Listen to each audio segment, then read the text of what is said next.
Hello aspirant, स्वागत है आपके मेरे यूट्यूब चैनल ट्यूटर सत्या में। आज हम पढ़ेंगे द गुप्ता एम्पायर के बारे में। तो देखिए, गुप्ता डायनेस्टी जो है, हमने इसके बारे में प्रीवियस वीडियो से ये स्टार्ट कर दिया था। वहाँ पे हमने इसका इंट्रोडक्शन पढ़ा, गुप्ता डायनेस्टी गोल्डन एज क्यों कहा जाता है वो पढ़ा, उसके फाउंडर को पढ़ा। फिर हमने रूलर्स के बारे में चंद्रगुप्ता फर्स्ट को कवर किया, फिर समुद्रगुप्त को कवर किया। तो आज हम इस वीडियो में चंद्रगुप्त सेकेंड यानी विक्रमादित्य को कवर करेंगे।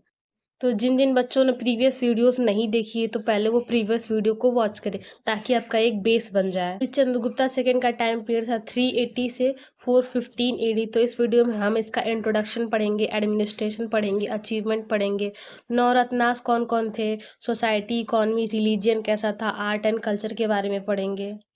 सो जितने लोग मेरी वीडियो को वॉच कर रहे हैं प्लीज़ लाइक शेयर सब्सक्राइब करना ना भूलें। चलिए हम लोग स्टार्ट करते हैं इसके इंट्रोडक्शन से। Succeeded by Rama Gupta, Elder brother and son of समुद्र गुप्ता एंड देवी दत्ता। जो रामा गुप्त थे वो समुद्र गुप्त और देवी दत्ता के बेटे थे और चंद्रगुप्ता सेकेंड के बड़े भाई थे। बहुत सारे स्कॉलर्स का मानना है कि ये समुद्रगुप्त के बाद रामा गुप्त सक्सेसर थे उनके, लेकिन अकॉर्डिंग टू देवी चंद्रगुप्तन जो कि विशाखा दत्त ने लिखी है, उनके अनुसार चंद्रगुप्त सेकेंड थे सक्सेसर ऑफ समुद्रगुप्त। ये मैं तमिलनाडु के बुक से ये आपको पढ़ा रही हूँ। Ramagupta was very coward king, he surrendered his queen Dhruva Devi to Shaka invader. ये रामागुप्त थे वो बहुत ही कायर राजा थे। उन्होंने अपनी बीवी को जो ध्रुवा देवी है उनको शाका इन्वेडर को सौंप दिया था। आप लोग सोच ही सकते हैं, जो राजा अपनी पत्नी को शाका इन्वेडर को सौंप देता है वो एक राज्य की क्या ही सेवा कर पाएगा, वो लोगों को क्या ही सुरक्षित रख पाएगा। Chandragupta second killed Shaka ruler and also Chandragupta and married his widow Dhruva Devi, the golden peak of Gupta empire.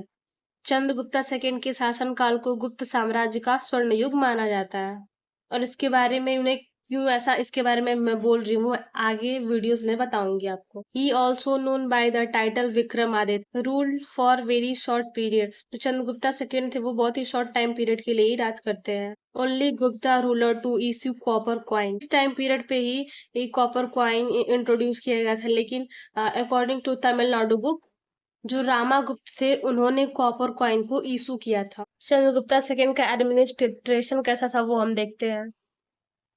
followed a centralized monarchical system assisted by council of ministers। मंत्री परिषद की सहायता से एक केंद्रीकृत राजशाही प्रणाली का पालन किया गया। Empire divided into bhuktis, vishayas and gramas. ये जो एम्पायर था वो भुक्तीज, विषय और ग्राम में बटा हुआ था। He maintain strong army, efficient administration, strong system and revenue system. अब उनकी अचीवमेंट्स के बारे में भी देखते हैं। He defeated Saka ruler Rudrasimha third and annexing Malwa, Gujarat and Kathiawar. Chandragupta second ने साका रूलर रुद्रसिंह थर्ड को हराया और मालवा, गुजरात और काठियावाड़ को अपने कब्जे में कर लिया। He extended empire from Bengal in the east to Arabian sea in the west. उन्होंने साम्राज्य का विस्तार पूर्व में बंगाल से पश्चिम में अरब सागर तक किया।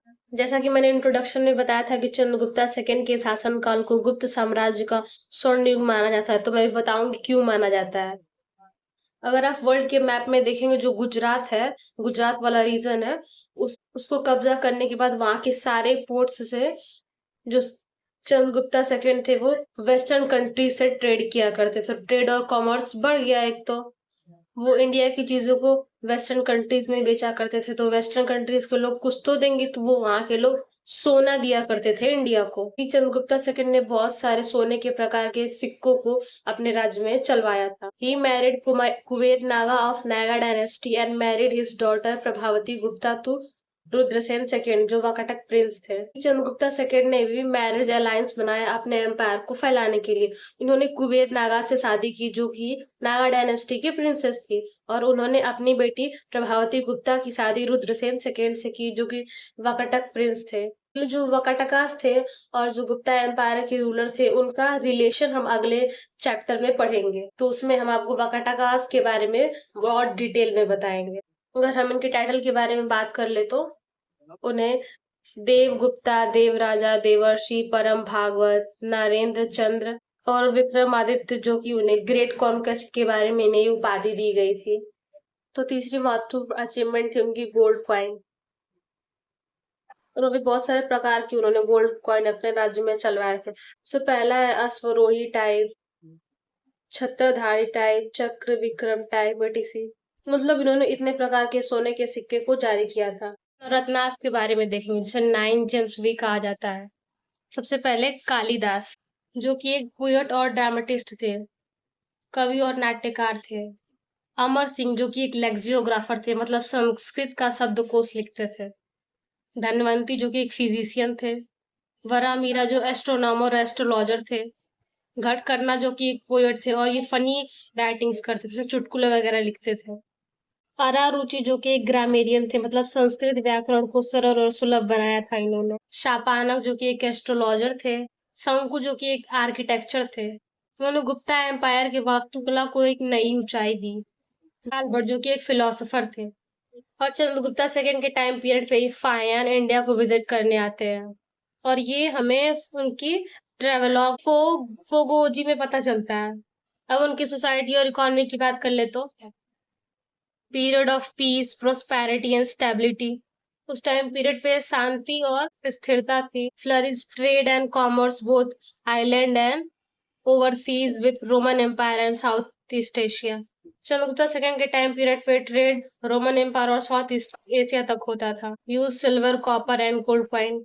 उनके टाइम पीरियड पे सिल्वर, कॉपर और गोल्ड तीनों प्रकार के कॉइन चलते थे। And agriculture was backbone. और उस टाइम पीरियड पे ट्रेड और कॉमर्स बेसिकली एग्रीकल्चर पे बेस्ड था मेनली। अब हम रिलीजन के बारे में देखते हैं। बेसिकली आपको आंसर राइटिंग में हर राजा के बारे में, रिलीजन, ट्रेड एंड कॉमर्स, ये सब कुछ चिपकाना है। चिपकाने का मतलब है कि लिखना है आपको। एग्जाम में तो इतना सिंपल पूछता नहीं है, फिर भी आपको अगर गुप्ता एम्पायर के बारे में लिखना हो तो हर राजा के बारे में आप ये पॉइंट लिख सकते हैं, वो कॉमन है सब में। जैसे कि मैंने बाकी सारे राजाओं के बारे में भी बताया। Follower of Hinduism, specially Vaishnavism, but tolerant toward Buddhist and Jainist. तो बेसिकली विष्णु भगवान को मानते थे और बुद्धिज्म और जैनिज्म को भी प्रमोट करते थे। Build and support temple dedicated to Vishnu and other deities. जो गुप्ता एम्पायर था उस टाइम पीरियड पे वैष्णविज्म, मतलब विष्णु भगवान को वो लोग ज्यादा मानते थे और बाकी धर्मों को भी प्रमोट करते थे। और last topic art and culture के बारे में देखते हैं। Period marked by unparallel culture brilliance. Basically ये टाइम पीरियड अद्वितीय संस्कृति प्रतिभा का काल था। Kalidas produced masterpiece like Meghdoot and Abhigyan Shakuntalam. Kalidas ने मेघदूत और अभिज्ञान शकुंतलम जैसी उत्कृष्ट कृतियों की रचना की है। बहुत सारे लोगों ने ये तो पढ़ा ही होगा। हमने अभिज्ञान शकुंतलम क्लास 8 की बुक में संस्कृत में पढ़ा था। Fahien describe India as prosperous, peaceful and cultural. Fahien ने भारत को समृद्ध, शांतिपूर्ण और सांस्कृतिक बताया।